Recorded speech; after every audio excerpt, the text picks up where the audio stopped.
टीपू सुल्तान की जयंती मनाने को लेकर छिड़ी जंग थमने का नाम नहीं ले रही है। इस पूरे मामले में आरएसएस ने एक बार फिर कर्नाटक की कांग्रेस सरकार पर निशाना साधा है।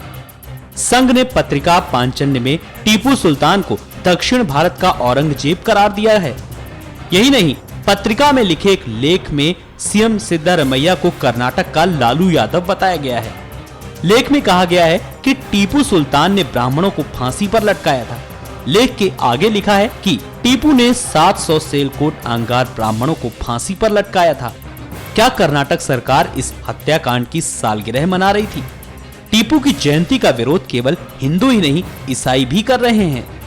लेखक ने लिखा, ईसाई नेता अल्बान मेंसिस ने कहा कि टीपू ने 1784 में मैंगलोर के सिलेग्रेस चर्च को तहस नहस कर दिया था। टीपू ने अंग्रेजों के लिए जासूसी के शक में 60,000 कैथोलिकों को भी बंदी बना लिया था और उन्हें मैसूर तक पैदल चलने के लिए मजबूर किया था, जिस वजह से 4,000 कैथोलिकों की मौत हो गई थी।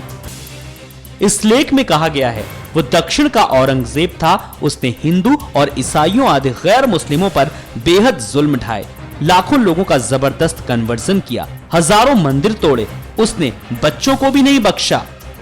आरोप तो यहां तक लग रहे हैं कि जिस टीपू को देशभक्त और स्वतंत्रता सेनानी कहा जा रहा है, दरअसल में देशद्रोही था, जिसने कई विदेशियों को भारत पर हमला करने के लिए न्योता दिया था। लेख में सवाल उठाया गया है, अब क्या कहते हैं इतिहासकार? संयोगवश टीपू के बारे में ज्यादातर तथ्य अभिलेखगारों में उपलब्ध हैं। दुर्भाग्यवश टीपू जयंती का आयोजन करने वाली कर्नाटक सरकार ने उन तथ्यों को जानने की कोशिश ही नहीं की। अपने चंपू इतिहासकारों की बातें सुनकर टीपू जयंती मनाने का फैसला कर डाला। इस चक्कर में टीपू जयंती गलत तारीख को मना डाली।